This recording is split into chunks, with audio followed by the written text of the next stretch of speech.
Assalamualaikum warahmatullahi wabarakatuh.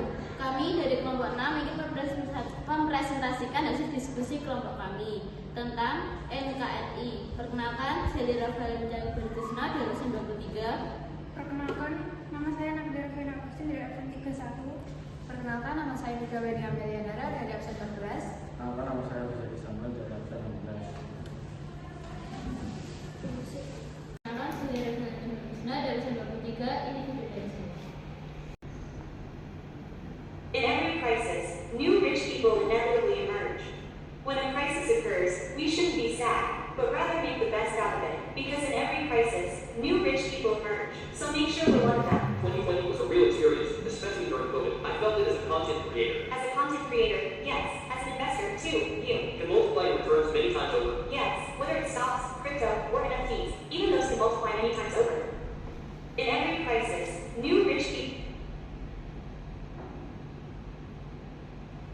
ASEAN is concerned and warning that Indonesia could disband in 2030 if it continues to borrow. This is interesting. How much debt does our country have that we're worried about disbanding? So what happens if a country disbands? Will it be like saying, rice has become disbanded? That's Orange and Checking Lore and Viva. ASEAN is an organization consisting of countries in Southeast Asia. So our country and neighboring countries have formed a group, one squad, so we can all succeed together. Well, ASEAN just released its latest annual report. Kesimpulan dari video pertama adalah video tersebut menjelaskan bahwa WTO berperan penting dalam menciptakan sistem perdagangan dunia yang adil, teratur, dan saling menguntungkan antar negara.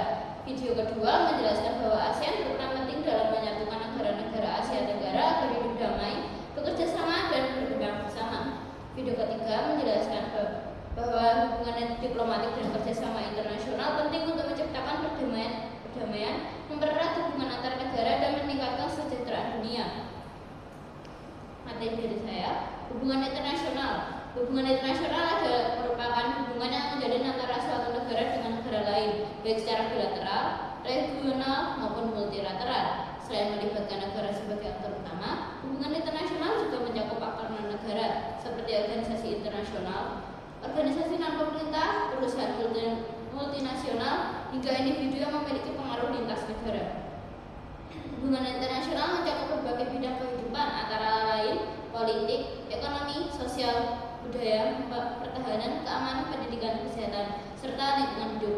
Hubungan ini tidak hanya berbentuk kerjasama, tapi juga dapat berupa persaingan, konflik, negosiasi, diplomasi, maupun perjanjian internasional. Pada dasarnya, hubungan internasional muncul karena setiap negara memiliki keterbatasan dan kepentingan yang harus dipenuhi. Tidak ada satu negara pun di dunia yang mampu memenuhi keseluruhan kebutuhannya sendiri tanpa bantuan negara lain. Oleh karena itu, hubungan internasional menjadi sarana penting bagi negara untuk keberlangsungan hidup, kedaulatan, dan kesejahteraan rakyatnya. Dalam praktiknya, hubungan internasional dilandasi oleh prinsip-prinsip tertentu, seperti persamaan derajat antar negara, saling menghormati kedaulatan, tidak mencampuri urusan dalam negara lain, serta penyelesaian masalah secara damai. Prinsip-prinsip ini bertujuan agar hubungan internasional dapat berjalan secara adil dan tidak merugikan pihak manapun. Faktor-faktor yang mempengaruhi hubungan internasional. 1. Kepentingan nasional.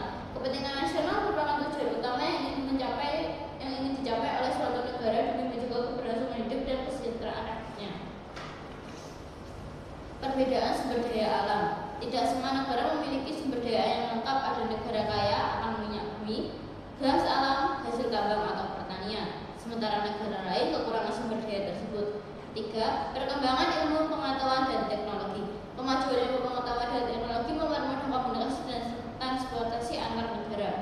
4. Letak geografis. Letak geografis suatu negara sangat mempengaruhi hubungan internasional, terutama dalam bidang perdagangan, keamanan, dan transportasi.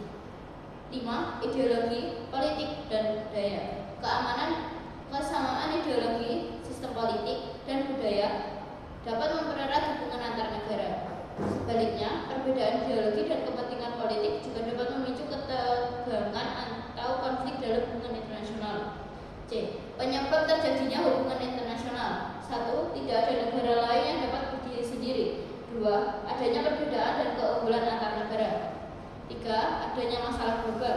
4. Keinginan menciptakan perdamaian dunia. Tujuan hubungan internasional. 1. Meningkatkan kesejahteraan dan kemakmuran rakyat. 2. Menjaga kedaulatan dan keamanan negara. 3. Mempererat persahabatan antar negara. Mendukung pembangunan nasional. 5. Menciptakan ketertiban dan perdamaian negara. Sekian materi dari saya. Perkenalkan, nama saya Nabila Rifana Agustin dari absen 31. Ini video dari saya.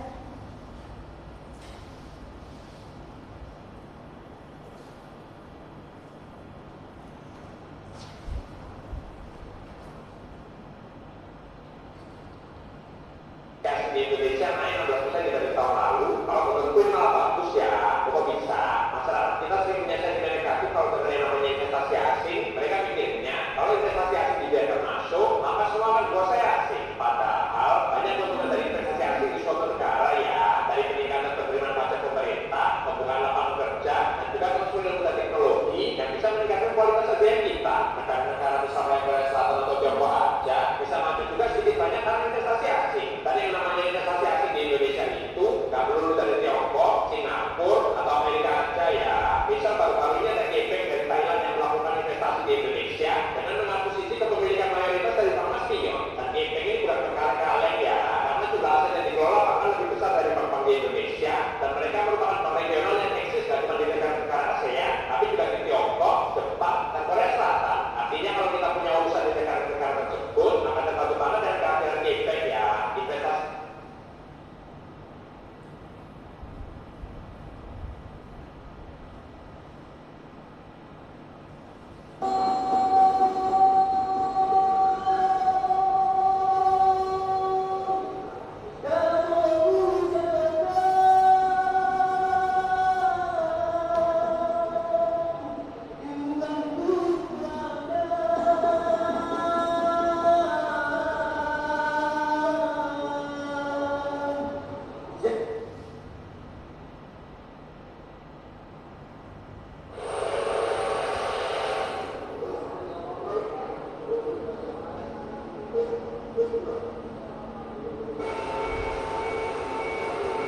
Laut Cina Selatan ini merupakan daya tarik dari semua negara saat ini karena di sana banyak sumber daya alam yang memang sangat jumlahnya besar sehingga banyak negara yang mungkin berupaya untuk bisa mengklaim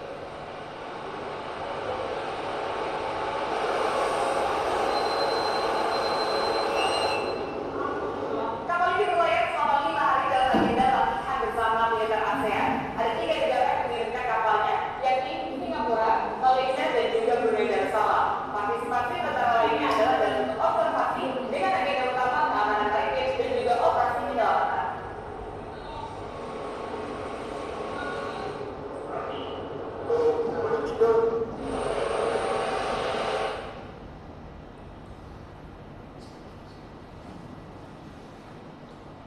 Kesimpulan dari video tersebut menjelaskan bahwa kerjasama internasional sangat penting bagi negara-negara untuk mencapai kemajuan bersama melalui organisasi seperti Perserikatan Bangsa-Bangsa (PBB), ASEAN, dan Uni Eropa, serta berbagai bidang seperti perdagangan, investasi, pendidikan, budaya, kesehatan, militer, hingga perubahan iklim. Negara-negara dapat saling membantu, memperkuat hubungan, dan mengatasi masalah global secara lebih efektif. Ini materi dari saya. Bidang hubungan internasional adalah ruang lingkup atau sektor kerjasama yang menjadi fokus interaksi antar negara dan aktor internasional dalam menjalankan hubungan luar negeri. Hubungan internasional tidak hanya terbatas pada satu bidang saja, melainkan mencakup berbagai bidang kehidupan karena kebutuhan dan kepentingan negara sangat beragam.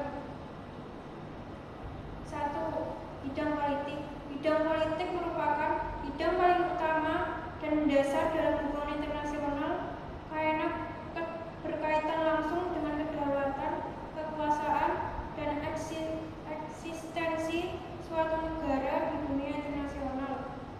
Hubungan internasional di bidang politik diwujudkan melalui hubungan diplomatik antar negara, perundingan dan negosiasi internasional, penandatanganan perjanjian internasional,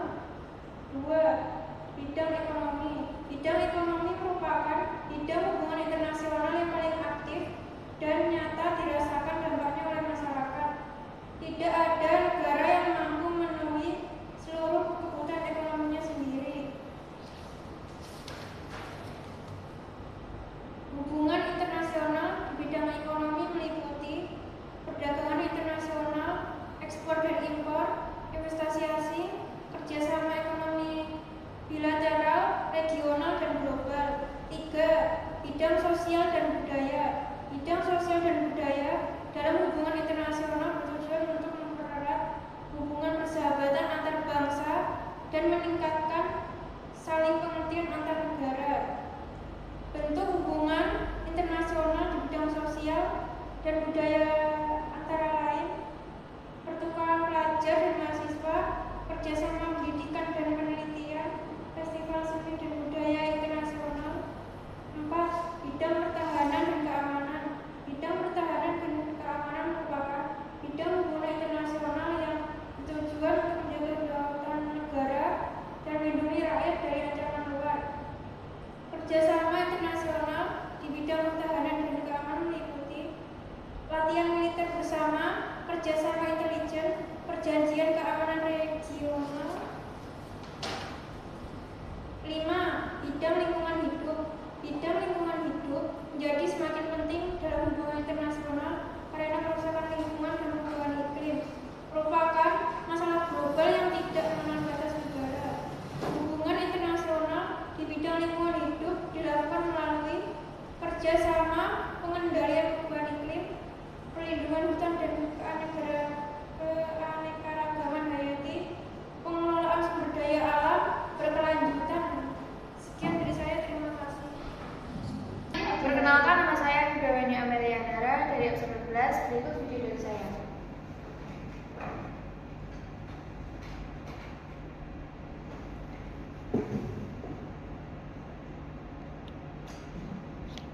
Iran langsung menghubungi Rusia setelah perundingan dengan Amerika Serikat pada Minggu 12 April 2026 gagal.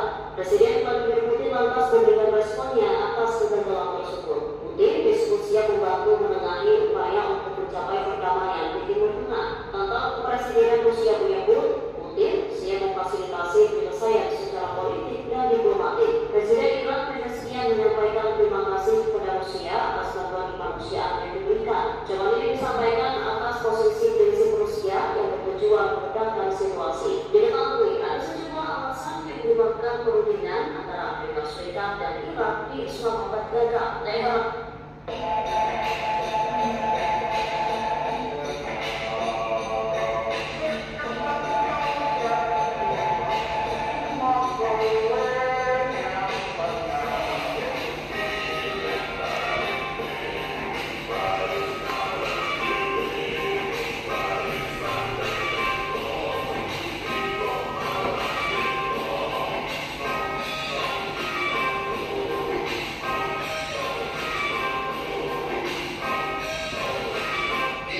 Tidak akan ikut fakta militer manapun. Saudara, saya baru pulang dari Eropa. Saya ketemu tokoh-tokoh dunia. Saya hadir di Davos, puluhan kepala negara hadir. Hampir semua merisaukan pecahnya perang dunia ketiga. Kita di sini menghadapi tantangan perubahan iklim mengakibatkan kita menerima banyak bencana dan sebagainya. Tapi sekarang di tingkat dunia mengkhawatirkan terjadinya perang dunia ketiga. Sebagai mandataris meneruskan warisan pendiri-pendiri bangsa kita, saya menjalankan politik luar negeri yang menganut tetap garis kita, bebas aktif tapi non-aligned, non-block. Kita tidak akan ikut fakta militer manapun.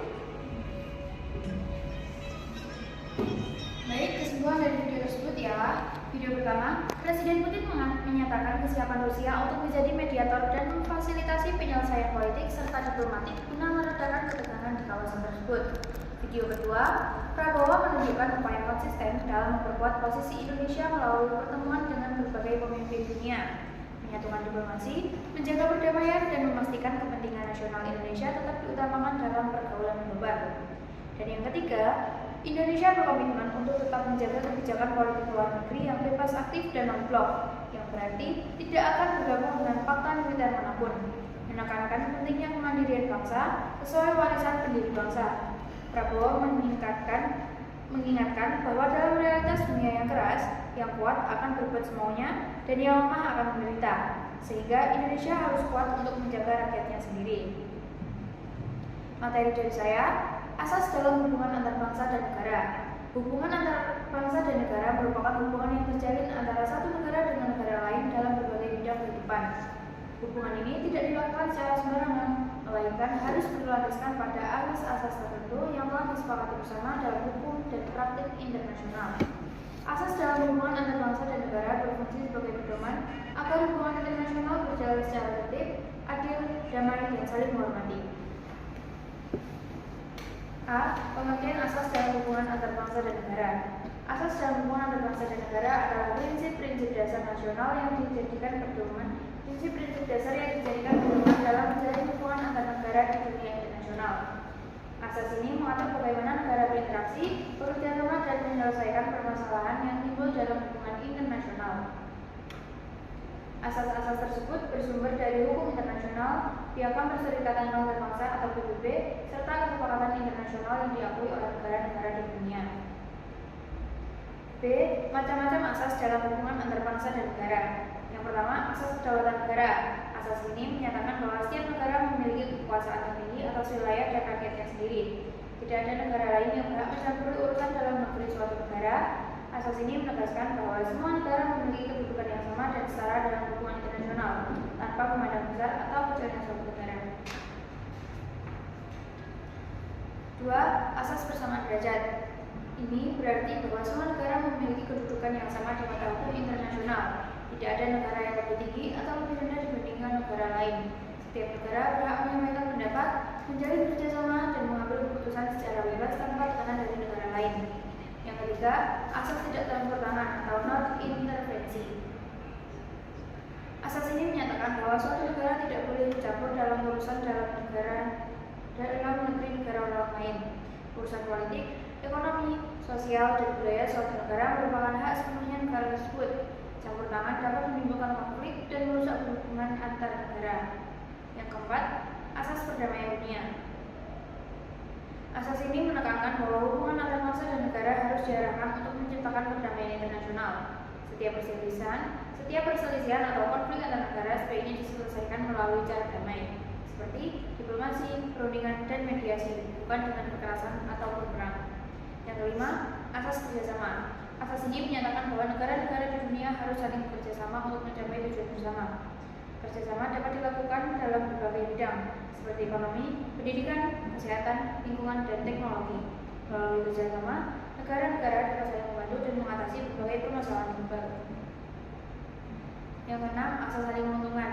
Berarti bahwa hubungan antar negara harus memberikan manfaat bagi semua pihak yang terlibat. Tidak boleh ada negara yang dirugikan atau dieksploitasi dalam suatu kerjasama internasional. Asas ini penting untuk menjaga keberlangsungan dan kepercayaan dalam hubungan antar bangsa dan negara. C. Peran asas-asas dalam hubungan antar bangsa dan negara. Asas-asas hubungan antar bangsa dan negara berperan penting dalam menciptakan hubungan internasional yang tertib dan damai. Dengan berpegang pada asas-asas tersebut, negara dapat membangun hubungan yang didasarkan pada kepercayaan, saling menghormati, dan kepentingan bersama. Asas-asas ini juga menjadi landasan dalam penyusunan perjanjian internasional serta penyelesaian konflik antar negara. Terima kasih. Kenalkan nama saya Edi Samuel, berikut video dari saya.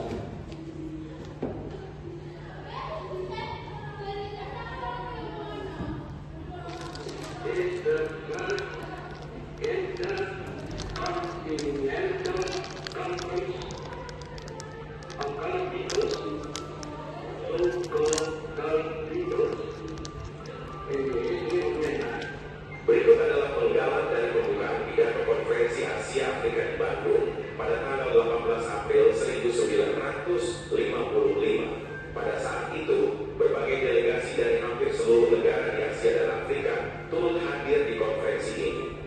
Tujuan konferensi ini antara lain untuk memperkuat persaudaraan lahir dan batin antara negara-negara di Asia dan Afrika. Konferensi dilakukan di Gedung Merdeka.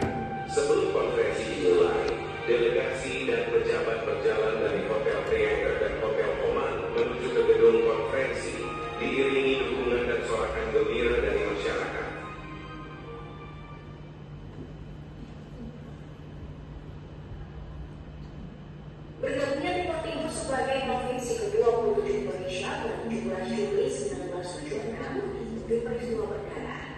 ekspansi di Timor Timur saling tuding akan membawa wilayah tersebut menjadi negara komunis. Perseteruan ini berujung konflik berdarah. Banyak warga Timor Timur mengungsi ke kawasan perbatasan dekat dengan Indonesia. Kemudian pada 7 Desember 1975, pasukan Indonesia datang menginvasi Timor Timur. Militer Indonesia masuk dengan dalih anti-kolonialisme dan anti-komunisme untuk menggulingkan rezim Frederick yang muncul pada 1974. Pasukan Indonesia akhirnya berhasil merebut kota-kota penting di Timor Timur.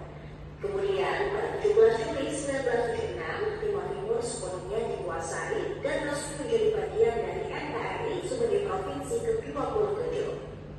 Berikutnya,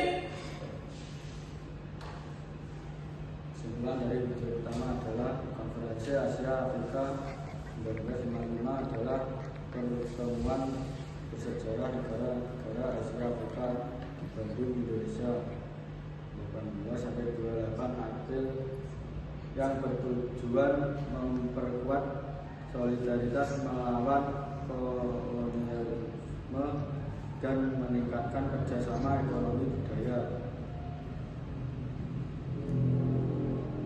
Kedua, Timur Timur resmi menjadi provinsi ke-27 Indonesia pada 17 Juli 1976 melalui UNO nomor 7 tahun 1976.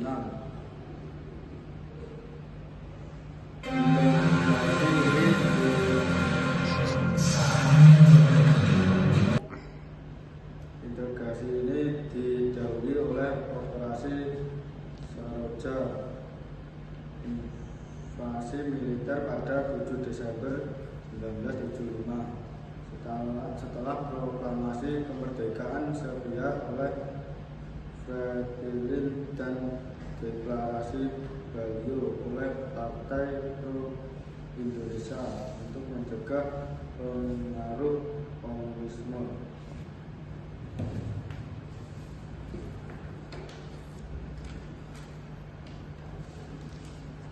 Peran Indonesia dalam organisme internasional. Dengan berlandas politik luar negeri, Indonesia telah bergabung dalam misi perdamaian Indonesia. Politik luar negeri Indonesia memegang prinsip bebas aktif. Terdapat 3 nilai yang dianut dalam politik luar negeri Indonesia. Pertama, politik luar negeri Indonesia ditujukan untuk mewujudkan kepentingan nasional, khususnya kepentingan pembangunan. Kedua, politik luar negeri Indonesia ditujukan untuk menegaskan kembali bahwa Indonesia memegang prinsip bebas aktif yang tidak berpihak pada imperialisme maupun kolonialisme. Ketiga, politik luar negeri merepresentasikan bahwa Indonesia turut ambil bagian dalam upaya ketertiban dunia. 1. Perserikatan Bangsa-Bangsa PBB. Indonesia bergabung dengan PBB pada tanggal 28 September 1960. Tugas dari anggota PBB adalah memelihara perdamaian dan keamanan internasional. Deklarasi tersebut berisi tentang upaya kemerdekaan bangsa yang terjajah. Sikap Indonesia berikutnya adalah meminta kepada kelompok di dua tempat untuk membuat sebuah rekomendasi yang konteks pada tanggal 20 Desember 1971. 2. Konferensi Kolombo dan Konferensi Bogor. Konferensi Kolombo diselenggarakan pada April 1954, sementara Konferensi Bogor diselenggarakan pada Desember 1964. Pada konferensi Kolombo, Indonesia mengusulkan untuk menyelenggarakan pertemuan antara negara-negara merdeka di Asia dan Afrika. Pertemuan tersebut mengusung tujuan ganda. Sementara itu, Konferensi Bogor menghasilkan beberapa keputusan, di antaranya mengadakan KAA di Bandung pada bulan April 1955. 3. Konferensi Asia Afrika. KAA bermulai di Perang Dunia II yang telah berakhirnya Perang Dunia Kedua memunculkan dua kekuatan adidaya baru, di antaranya Amerika Serikat dan Uni Soviet. Pada saat itu Amerika Serikat mengepori berdirinya Blok Barat. Blok Barat disebut juga dengan blok kapitalis atau liberal. Sementara Uni Soviet mempelopori kemunculan Blok Timur. 4. Malaysia, Filipina, dan Indonesia. Tidak hanya kerjasama lintas benua, Indonesia juga mengembangkan kerjasama yang sifatnya regional. Hal ini dibuktikan dengan bergabungnya 3 negara berkembang seperti Malaysia, Filipina, dan Indonesia. 5. Perhimpunan Bangsa-Bangsa Asia Tenggara atau Association of South Asian Nations ASEAN.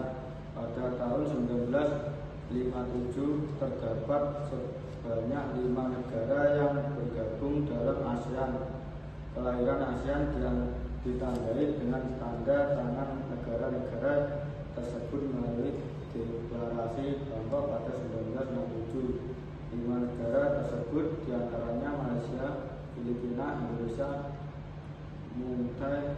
Mumbai, dan Singapura. 17 tahun kemudian Brunei bergabung menjadi anggota. ASEAN bertujuan untuk meningkatkan kerjasama ekonomi, sosial, dan budaya ke Kuala Lumpur pada tanggal 27 November 1971.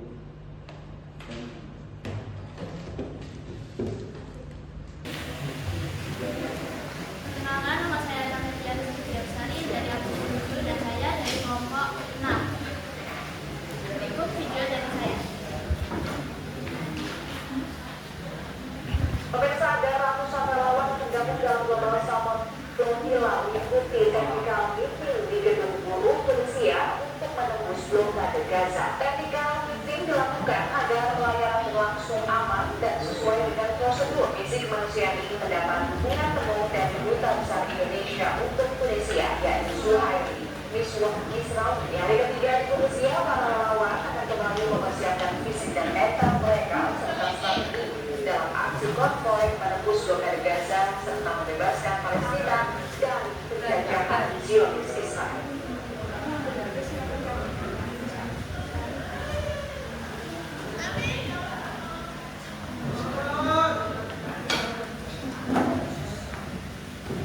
Panglima TNI melepas 1.090 prajurit yang tergabung dalam Satgas TNI bagian Garuda Diripil Galenpaga. Keterlibatan TNI dalam operasi perdamaian dunia tak sepadan sebagai misi militer lainnya juga misi kemanusiaan dan diplomasi Indonesia di tingkat global.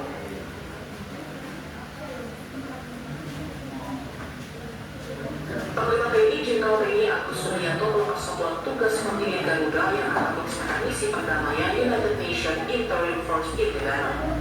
Tahun KBRI mengatakan Indonesia belum terlibat dalam pengiriman pasukan perdamaian PBB sejak tahun 2006. Tahun ini 1.090 prajurit dikirim mengikuti misi perdamaian di Lebanon. Jenderal TNI Agus berpesan prajurit yang bertugas untuk mematuhi aturan dan mengikuti perintah yang telah ditetapkan oleh PBB serta prajurit penjaga nama TNI dan Indonesia.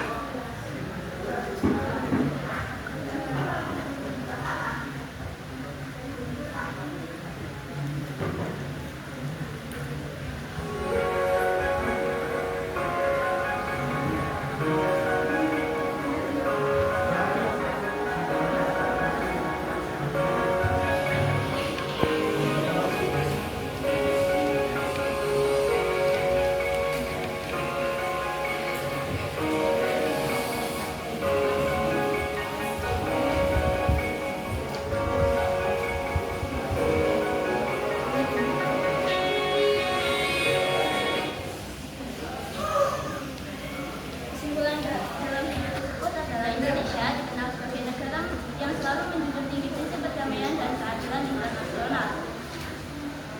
Indonesia juga aktif memberi bantuan pada konflik yang terjadi seperti logistik atau lainnya. Dan tidak ada satu negara pun di dunia ini yang dapat berdiri sendiri. Berikut materi saya. Peran Indonesia dalam hubungan antar negara. Hubungan antar negara merupakan bagian penting dalam kehidupan suatu bangsa di tengah masyarakat internasional. Tidak ada satu negara pun di dunia ini yang dapat berdiri sendiri tanpa menjalin kerjasama dengan negara lain. Melalui hubungan antar negara, Indonesia berupaya mewujudkan perdamaian dunia, meningkatkan kesejahteraan rakyat, serta menjaga kedaulatan dan kepentingan nasional. A. Peran Indonesia di bidang politik dan diplomasi. Dalam bidang politik dan diplomasi, Indonesia berperan aktif dalam menciptakan hubungan yang harmonis antar negara. Indonesia menjalankan politik luar negeri yang bebas dan aktif. Bebas berarti Indonesia tidak memihak atau terikat kekuatan tertentu, sedangkan aktif berarti Indonesia turut serta berperan dalam menjaga perdamaian dunia. Indonesia juga sering berperan sebagai mediator dalam penyelesaian konflik antar negara. Contohnya, Indonesia pernah menjadi penengah dalam konflik di kawasan Asia Tenggara dan aktif menyuarakan penyelesaian konflik secara damai atau dialog. B. Peran Indonesia di bidang ekonomi. Di bidang ekonomi, Indonesia menjalin hubungan antar negara melalui kerjasama perdagangan, investasi, dan pembangunan. Indonesia melakukan kegiatan ekspor dan impor dengan berbagai negara untuk memenuhi kebutuhan dalam negara serta meningkatkan pendapatan negara. Kerjasama ekonomi ini bertujuan untuk meningkatkan kesejahteraan rakyat dan memperkuat perekonomian nasional. Indonesia juga aktif dalam kerjasama ekonomi regional dan global seperti ASEAN, Economic Community, dan G20. Melalui kerjasama tersebut, Indonesia berupaya mendorong pertumbuhan ekonomi yang berkelanjutan, mengurangi kesenjangan ekonomi antar negara, serta menciptakan sistem perdagangan yang adil. C. Peran Indonesia di bidang sosial dan budaya. Dalam bidang sosial dan budaya, Indonesia berperan dalam memperkenalkan nilai-nilai budaya bangsa kepada dunia internasional. Indonesia aktif mengikuti pertukaran pelajar, pertukaran budaya, serta kegiatan seni dan pariwisata internasional.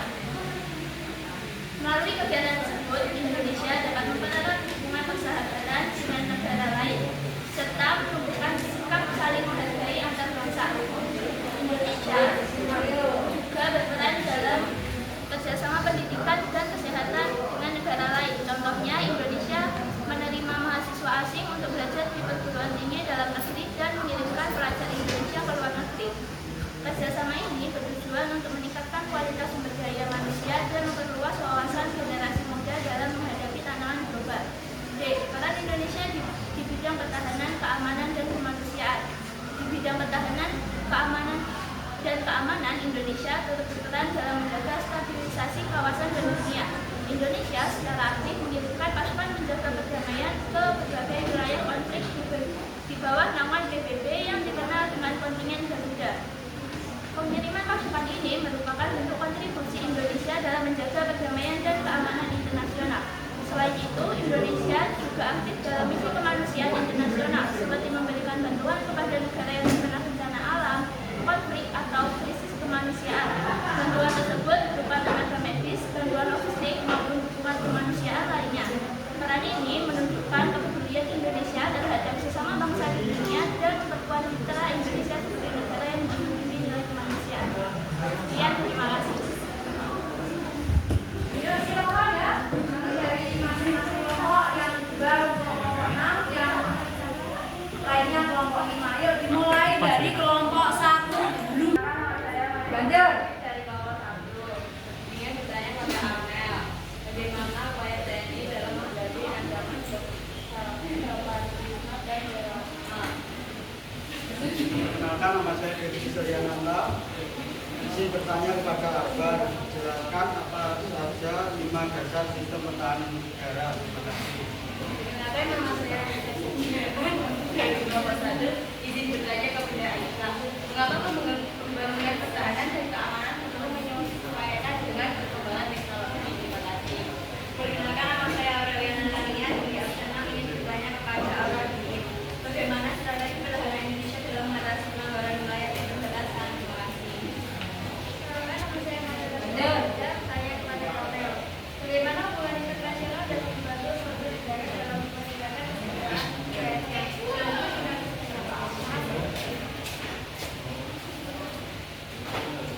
Sudah semua, yuk silakan.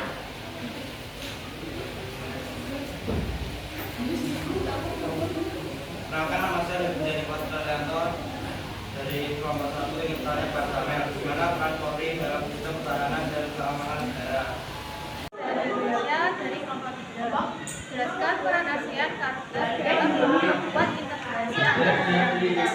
Perkenalkan, nama saya Arina Nuramalia dari absen 4. Izin bertanya kepada Lira, apa saja faktor utama yang menyebabkan sebuah negara mengalami krisis ekonomi secara mendadak? Terima kasih. Dari absen 34 ingin bertanya kepada Dirga, mengapa asal saling menghormati kedaulatan negara penting dalam hubungan internasional? Terima kasih. Perkenalkan, nama saya Nesa Sargara Nunuji dari absen 35. Izin bertanya kepada Firda, mengapa asas hubungan antar negara penting dalam kehidupan internasional? Terima kasih. Perkenalkan, nama saya Nesa Yanani dari absen 19. Apa dampak kegagalan perundingan ASEAN terhadap hubungan kedua negara dari video yang telah diperlihatkan? Nama saya Selama Luciana dari absen 11. Berikut adalah penggal. Bagaimana hubungan internasional dapat membangun stabilitas global? Assalamualaikum warahmatullahi wabarakatuh. Waalaikumsalam warahmatullahi wabarakatuh. Sebelumnya kami dari kelompok 6 menjawab pertanyaan-pertanyaan yang teman-teman berikan. Perkenalkan, saya Tamelia Sari dari absen 7. Saya Pegawai Amelia Dara dari absen 14.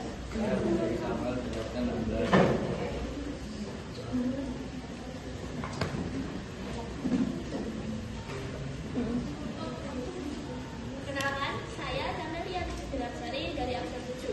Pertanyaan pertama dari karya kelompok 3. Mengapa pelepasan prajurit misi perdamaian di Lebanon dilepaskan? Jawabannya, pelepasan itu dilakukan karena prajurit TNI gugur dalam tugas. Upacara pelepasan ialah untuk penghormatan terakhir sebelum jenazah dipulangkan ke Indonesia. Ini bukan penarikan pasukan secara keseluruhan, melainkan prosedur khusus bagi prajurit yang meninggal dunia saat menjalankan misi perdamaian. Pertanyaan kedua dari kaca kelompok 3. Dalam bidang politik, Indonesia berperan sebagai apa? Jelaskan. Jawabannya, di luar negeri, Indonesia berperan sebagai mediator perdamaian dunia dan memimpin kawasan ASEAN melalui prinsip politik bebas aktif. Dalam negeri, sebagai negara demokrasi yang menjalankan pemerintahan berdasarkan kedaulatan rakyat. Pertanyaan ketiga dari Sia kelompok 4. Kenapa tidak ada negara yang bisa berdiri sendiri? Jawabannya, sepenuhnya karena adanya saling ketergantungan antara negara untuk memenuhi berbagai kebutuhan yang tidak bisa disediakan mandiri Indonesia membutuhkan teknologi dari negara maju, Jepang membutuhkan energi seperti minyak dan gas dari Indonesia. Pertanyaan keempat dari Lila, kelompok 5. Bagaimana Indonesia dapat menjaga peran pertahanan? Jawabannya, menjaga pertahanan melalui sistem pertahanan keamanan. TNI sebagai inti pertahanan untuk menghadapi ancaman fisik bersenjata di darat, laut, dan udara. Lalu kekuatan rakyat melibatkan warga negara dan sumber daya alam untuk mendukung militer saat darurat. Kedaulatan rakyat yaitu pengawasan ketat di titik strategis seperti Natuna guna melindungi kekayaan alam dan batas negara. Pertanyaan kelima dari Diana, kelompok 5. Mengapa Indonesia membutuhkan peran pertahanan? Jawabannya, untuk menjaga kedaulatan agar tidak dijajah atau diatur oleh negara asing, melindungi wilayah dan menjaga kekayaan alam dan batas negara kepulauan yang sangat luas. Keselamatan rakyat yaitu melindungi warga dan ancaman fisik maupun konflik bersenjata.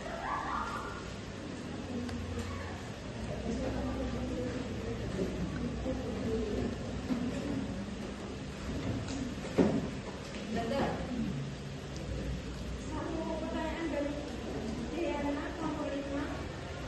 Analisis generasi muda dan menjadi agama jawaban. Generasi muda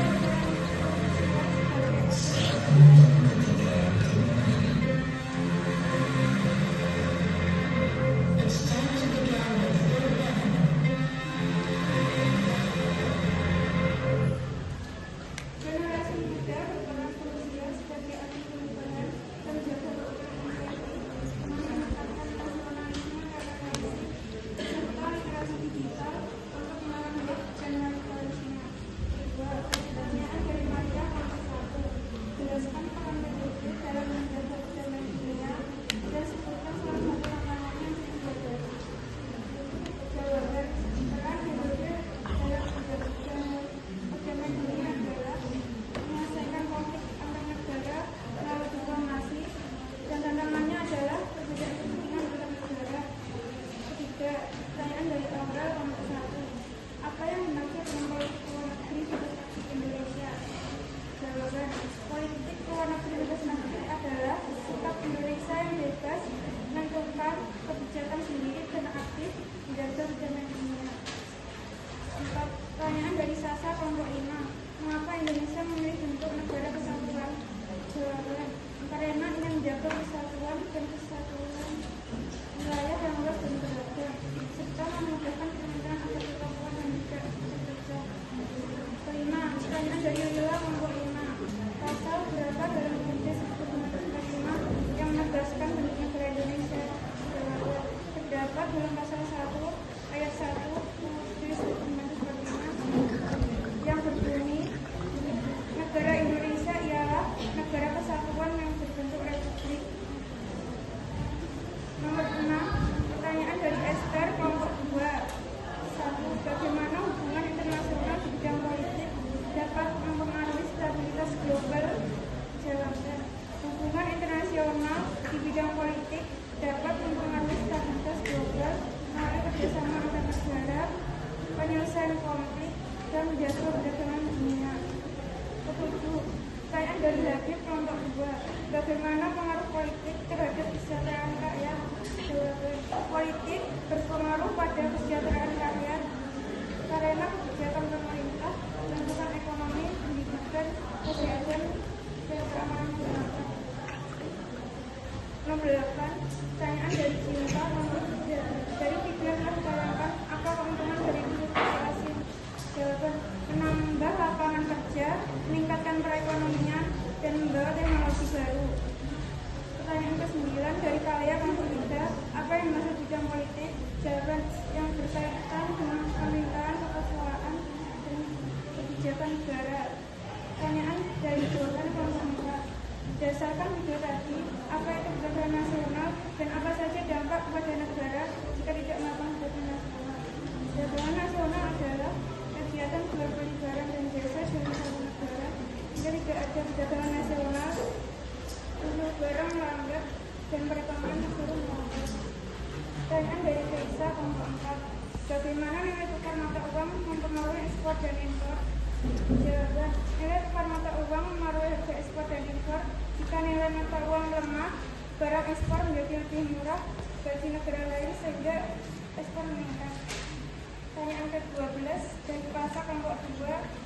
Karena kemajuan negara tidak hanya kenapa negara kayak SDA seperti Indonesia tidak jadi negara maju? Karena kemajuan negara tidak hanya ditentukan oleh SDA, tapi juga kualitas pendidikan, teknologi, pengelolaan sumber daya, dan pemerintahan yang baik. Terima kasih. Perkenalkan, saya Firdausia Melianara dari kelas 12. Izin membacakan pertanyaannya. Yang pertama, Indonesia dari kelompok 1. Mengapa asas hubungan antar negara penting dalam kehidupan internasional?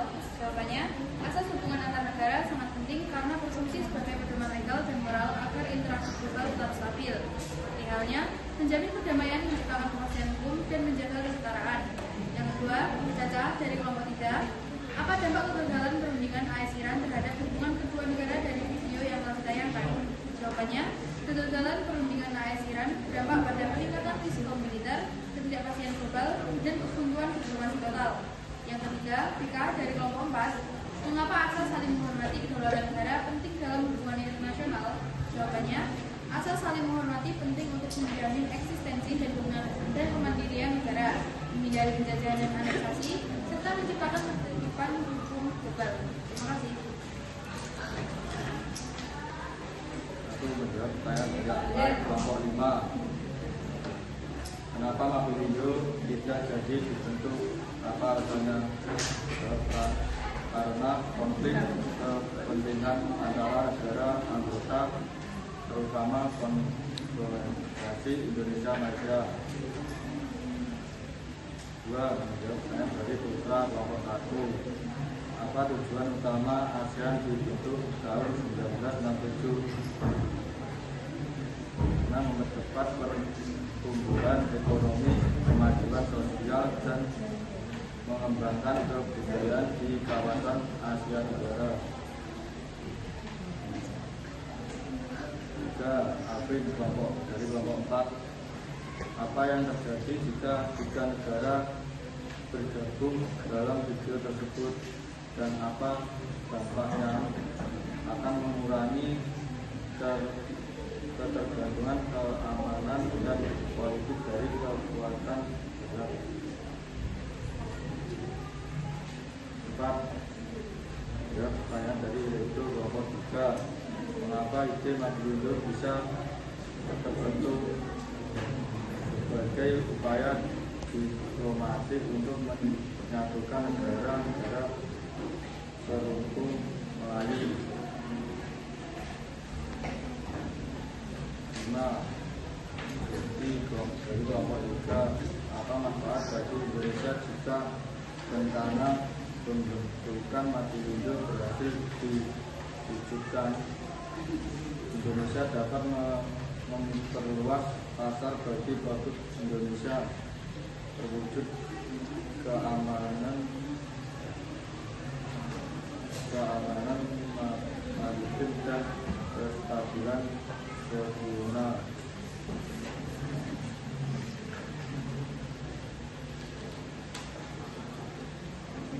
7. Pertanyaan dari Devi kelompok 1. Silakan, apakah Mafindo masuk kerjasama regional? Ya, karena Malaysia, Filipina, dan Indonesia terdapat dalam satu kawasan Asia Tenggara.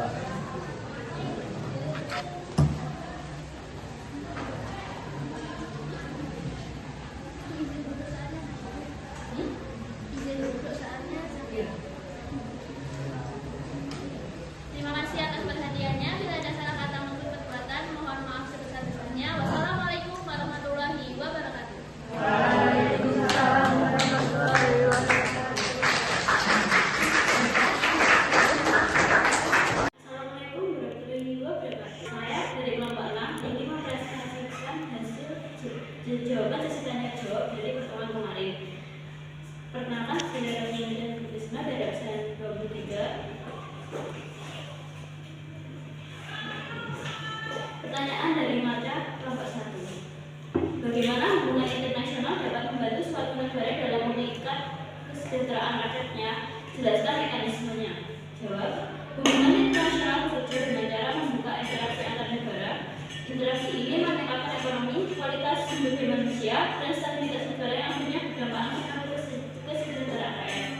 Pertanyaan kedua dari Arina, kelompok 4. Apa saja faktor utama yang menyebabkan sebuah negara mengalami krisis ekonomi secara mendadak? Jawab, krisis ekonomi mendadak biasanya terjadi karena kombinasi faktor internal dan eksternal. Ketika kepercayaan masyarakat dan investor hutang, krisis bisa terjadi dengan sangat cepat. Pertanyaan ketiga dari Nasiwa, kelompok 2. Bagaimana kamu mendefinisikan hubungan internasional di luar sekedar interaksi antar negara, dan mengapa studi tentang hubungan internasional menjadi sangat krusial di era globalisasi ini? Jawab, hubungan internasional adalah hubungan yang saling berhubungan antara negara dalam bidang ekonomi, politik, dan sosial. Di era globalisasi, hubungan internasional penting karena masalah di suatu negara dapat berdampak cepat ke negara lain, sehingga kerjasama antar negara sangat dibutuhkan. Pertanyaan kedua dari Zena, kelompok 3. Jelaskan peran ASEAN dalam memperkuat interaksi antar negara yang terbuka. Jawab, ASEAN dapat memperkuat integrasi ASEAN